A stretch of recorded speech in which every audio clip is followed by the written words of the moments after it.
నమస్కారం. మహాత్మా గాంధీ గారి యొక్క జన్మదినం ఈరోజు. మన జాతి పిత, అవర్ ఫాదర్ ఆఫ్ నేషన్.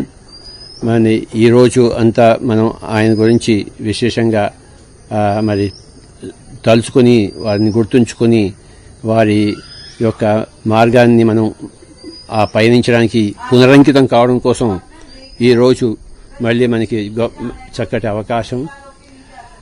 ఆధ్యాత్మికత మరి శ్వాస మీద ధ్యాస అన్నారు.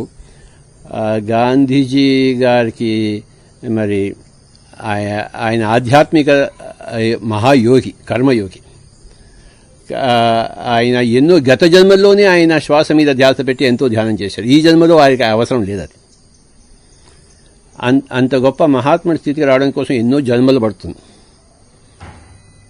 మొట్టమొదటి జన్మల్లో మనం మరి మూర్ఖాత్మగా ఉంటాము, చేయకూడని పనులన్నీ చేస్తుంటాము. మరి తర్వాత కొన్ని జన్మల్లో మనం దుష్టాత్మగా వస్తాము, అందరినీ పీడించుకుని తింటాము. తర్వాత కొన్ని జన్మల్లో శుభాత్మగా వస్తాము, ఆ తర్వాత మహాత్మగా ఎదుగుతాం. అంటే ఆయన ఈ జన్మలో మహాత్మగా ఉంటే ఆయన గత జన్మలో అన్ని ఎన్నో జన్మలు చేసి చేసి పక్వం అయ్యి పండు అయి మనకి ఒక మహాత్ముడిగా మనకి ఆదర్శంగా నిలిచారు. అలాగే ఇప్పుడున్న మూర్ఖాత్మలు, ఇప్పుడున్న దుష్టాత్మలు కూడా వచ్చే జన్మల్లో వాళ్ళు కూడా మహాత్ములు అవుతారు. కనుక మహాత్ముడు అంటే తమ గురించి తాము పట్టించుకోక ప్రజలందరి గురించి, జీవరాశి అందరి గురించి పట్టించుకునే వాళ్లే మహాత్ముడు. కనుక ఆయన శ్వాస మీద ధ్యాస అంటే ఆయనకి ఈ జన్మలో ఆయన శ్వాస మీద ధ్యాస పెట్టవలసిన అవసరమే లేదానికి. శుభాత్మ నుంచి మహాత్మ రావడం కోసం, ఆ శుభాత్మ అయిన తర్వాత మహాత్మగా కావడం కోసం అప్పుడు ఆ జన్మలో ధ్యానం చేసి, ఎంతో ధ్యానం చేసి శ్వాస మీద ధ్యాస పెట్టి, శ్వాస మీద ధ్యాస అంటే సుఖమయ ప్రాణాయామం. కనుక మనం ప్రాణాయామం చేసినప్పుడు మరి కాస్మిక్ ఎనర్జీ తీసుకుని మనకి సత్యమత అవగాహనకు వస్తుంది. అప్పుడు మనం సత్యానికి అంకితం అవుతాం, అప్పుడు మహాత్ములం అవుతాం. కనుక మరి మహాత్మా గాంధీజీ గారు ఆయన చేతుల్లో ఎప్పుడు భగవద్గీత ఉండేది. ఆ భగవద్గీత ఆయన అవపోసన బట్టి ఆయనకి ఆ భగవద్గీతకి అద్దంగా ఆయన జీవితం నిలిచింది.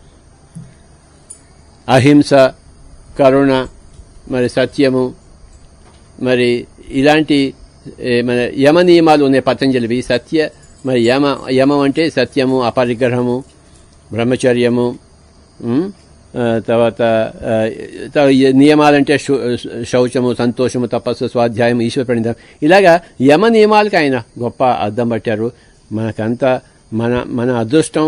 మరి ఆయన జీవితంలో మనకి చిన్నప్పటి నుంచి మనం పెరిగాము.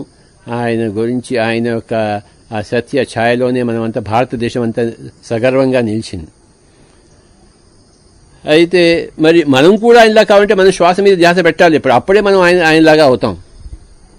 ఆయన ఎంతో ధ్యానం చేసి చేసి జన్మల్లో ఈ జన్మలో మహాత్ముడిగా వచ్చాడు.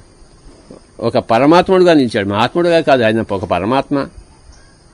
ఒక బుద్ధుడు, ఒక కృష్ణుడు, ఎలాంటి పరమాత్మలో మరి నా దృష్టిలో మహాత్మా గాంధీజీ అంత గొప్ప పరమాత్మ.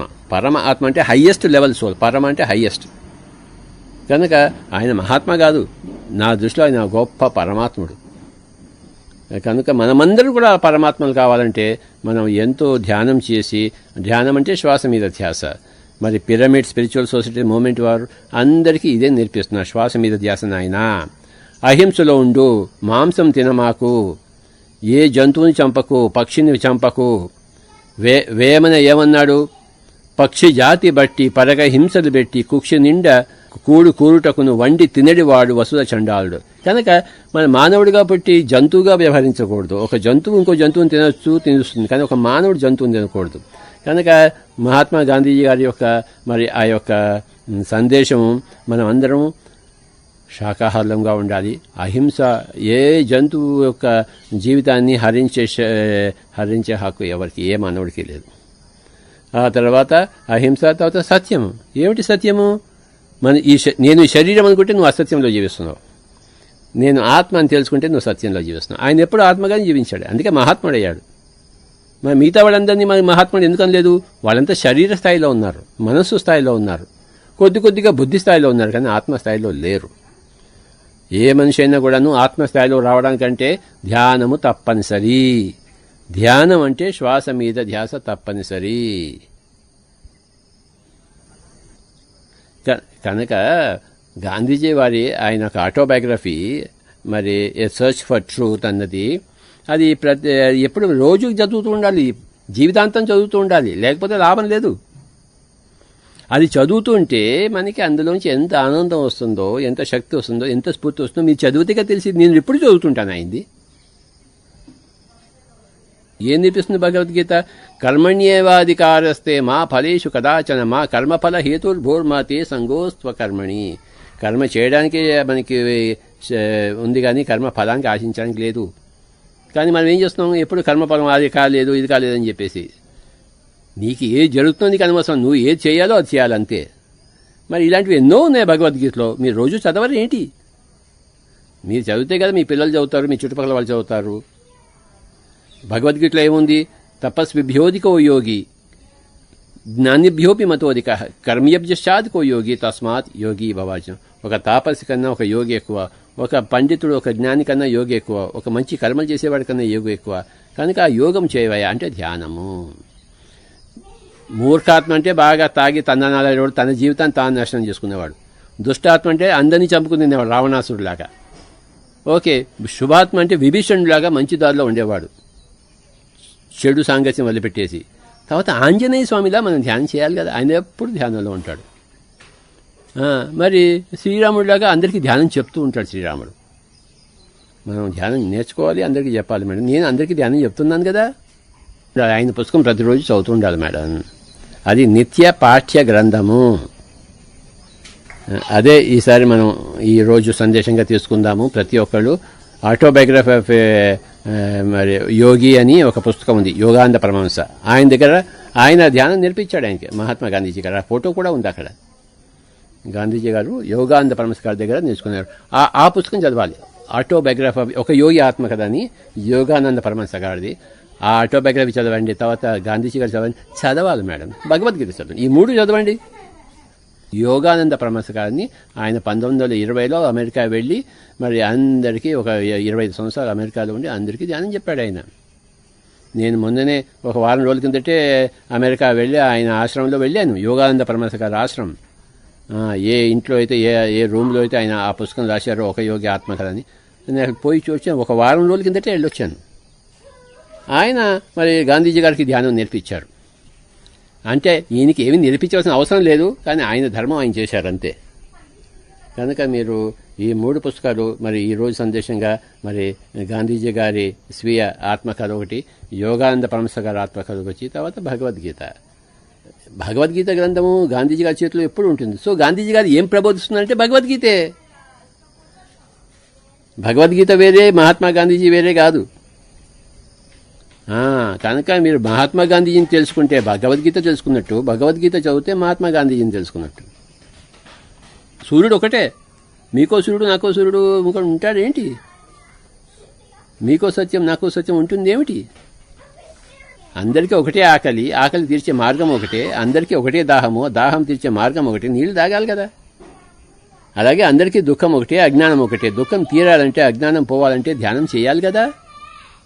ధ్యానం అంటే శ్వాస మీద ధ్యాసం. హాయిగా కూర్చుని చేతుల్లో చేతులు పెట్టుకుని, పాదాలు 2 క్రాస్ చేసుకుని, కళ్ళు 2 మూసుకుని, ఒక 30 నిమిషాలు 40 నిమిషాలు, మీ వయసు ఎంత ఉందో అన్ని నిమిషాలు కళ్ళు 2 మూసుకుని శ్వాస మీద ధ్యాస పెట్టాలి. అప్పుడు ప్రతి ఒక్కళ్ళు మహాత్మా గాంధీ అవుతారు, బుద్ధుడిలా అవుతారు.